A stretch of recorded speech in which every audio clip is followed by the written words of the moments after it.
देश के प्रधानमंत्री नरेंद्र मोदी की लीडरशिप को 20 साल पूरे होने के अवसर पर देश भर में चल रहे प्रबुद्ध जनों से संवाद की कड़ी में भाजपा के राष्ट्रीय प्रवक्ता डॉक्टर सुधांशु त्रिवेदी शनिवार को लेक सिटी आए।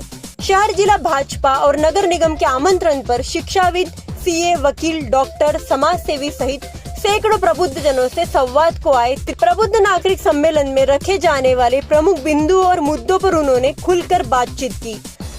डॉक्टर त्रिवेदी ने कहा कि पीएम मोदी 24 घंटे देश के लिए जीते हैं और 20 साल के सफर में उन्होंने एक भी दिन छुट्टी नहीं लेते हुए खुद को एक आम राजनेता से आम जन के दिलों में बसने का भावनात्मक संबंध स्थापित किया है। दिन और रात देश और उसके नागरिकों की तरक्की के लिए काम में जुटे रहते हैं। उन्होंने भारत को वैश्विक शक्ति बनाया, साथ ही भाजपा को भी सेवा ही संगठन का मूल मंत्र दिया।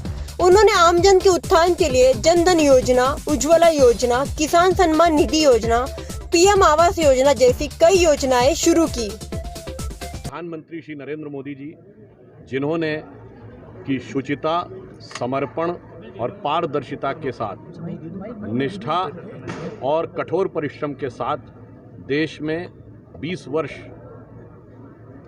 सत्ता के पदों पर व्यतीत किए हैं और उन्होंने जिस प्रकार से गवर्नेंस यानी किस प्रकार से सरकार चलाई जा सकती है, समाज में बदलाव, देश के एक व्यापक फलक पर देश को आगे ले जाने की जो दृष्टि रखी है, उसी संदर्भ में मोदी एट 20 वाले विषय के ऊपर हम यहाँ आज एकत्र हुए थे और देश में भिन्न भिन्न जगहों पर भारतीय जनता पार्टी के कई वरिष्ठ नेता जाकर यह विचार रख रहे हैं। इसमें यह पूर्णतः अपॉलिटिकल है, यानी 21वीं सदी में विकास और शासन की नई अवधारणा क्या होनी चाहिए जो राष्ट्र को उस दिशा में पहुंचा सके, जिसे प्रधानमंत्री जी ने कहा है कि समृद्ध काल में हमें, यानी जब हम शताब्दी पूरी करेंगे 2047 में, तो भारत का जो अभीष्ट है, अर्थात कि हम जगत गुरु भी हों और सोने की चिड़िया भी हों, हम विकसित राष्ट्र भी हों और देश को प्रेरणा देने वाले, पूरी दुनिया को प्रेरणा देने वाले एक राष्ट्र हों, उस दिशा का जो आधार बना है, उस विषय में जन जागरण करना। क्योंकि उसी प्रण में उन्होंने कहा था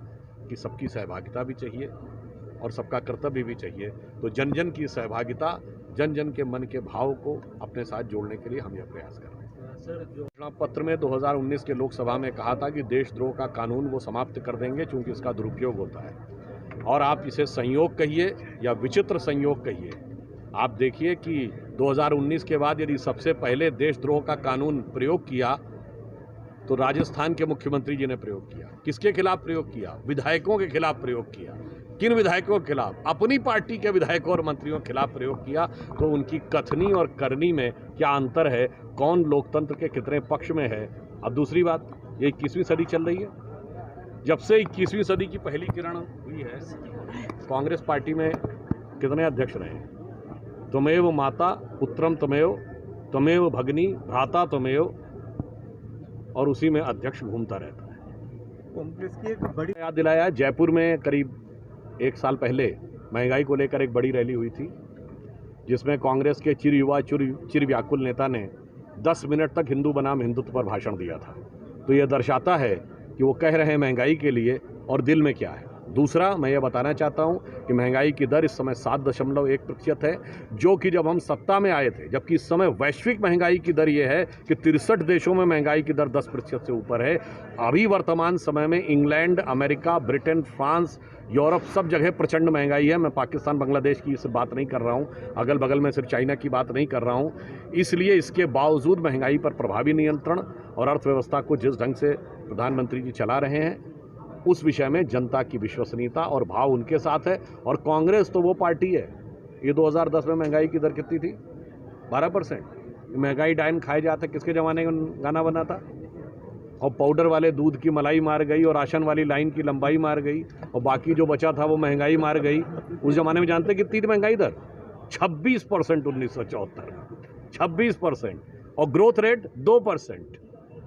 आज ग्रोथ रेट 8.5% और महंगाई की दर 7.1%। तो मैं एक पॉइंट सिर्फ कह देना चाहता हूँ, महंगाई की रैली में राहुल गांधी जी ने हिंदू बनाम हिंदुत्व पर भाषण दिया था। तो मैं बताने देना चाहता हूं कि 1980 और 70 के दशक में भारत का मजाक उड़ता था कि हमारी ग्रोथ रेट रहती थी 2% और महंगाई की दर रहती थी 10%, यानी महंगाई की दर ग्रोथ रेट से कई गुना ज़्यादा रहती थी। और जब से हिंदुत्व की ग्रोथ रेट आई है तब से सदैव महंगाई की दर विकास दर से कम रहती है और ज़्यादातर मौक़ों पे उसकी आधी रहती है।